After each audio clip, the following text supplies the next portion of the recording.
Hey, regardez, il y a du brouillard. Beaucoup de brouillard. On ne sait pas où l'on va, mais on ne sait pas forcément d'où l'on vient non plus. Ça, c'est le genre de truc que j'aime bien rappeler. Donc, c'est un rappel.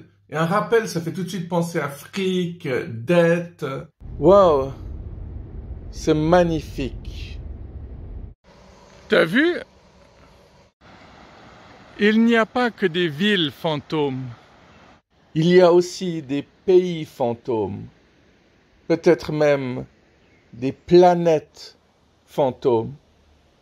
Après tout, il y a bien eu la planète des Predators dans le 3e opus de la saga.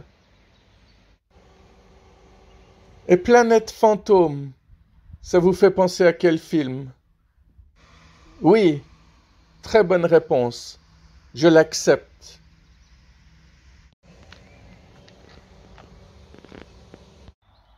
Une planète verte, sans être humain.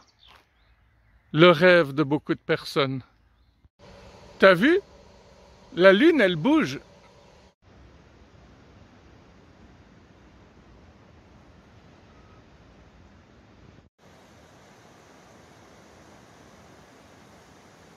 C'est difficile de regarder du brouillard et de ne pas penser à Stephen King, surtout si on a vu ou lu The Mist. C'est le genre de choses qui me fascine, le fait de penser à quelqu'un quand tu vois quelque chose.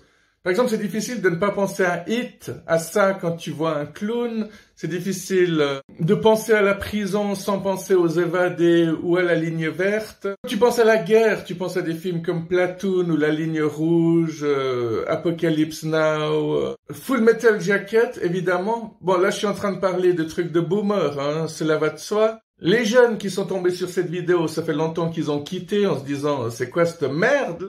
À moins qu'ils aient eu des parents qui les ont vraiment éduqués et appris la culture des années 80. C'est aussi difficile d'aller à la mer sans penser aux dents de la mer, à Steven Spielberg, à les dents de ta mère, quoi. Peut-être qu'il y a des passionnés de voitures qui pensent tout le temps à Christine, ou alors des gens qui se sont fait kidnapper et qui pensent à Misery. Hein, t'en sais rien. D'ailleurs, ces personnes-là sont peut-être jamais revenues, donc elles n'ont pas pu en parler, quoi. La fortune de Stephen King est estimée à 500 millions de dollars. Pourtant, il n'a jamais l'air d'avoir déconnecté de la classe ouvrière.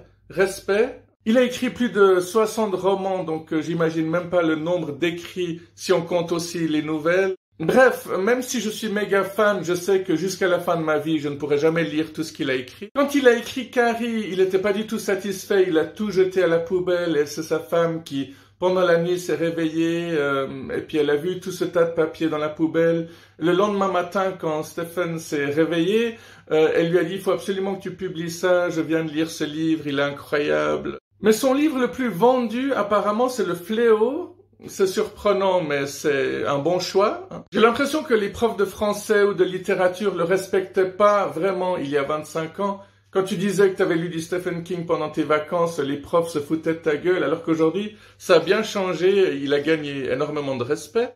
Alors oui, il a écrit 2 ou 3 livres sur la prison, mais il a aussi écrit un livre sur les loups-garous, mais aussi un thriller où il y a un policier qui recherche un tueur en série. Il est vraiment capable de tout. Et si jamais, en anglais, Stephen et Steven, bah, ça se prononce la même chose, les deux se prononcent Steven. Grrr. Ah!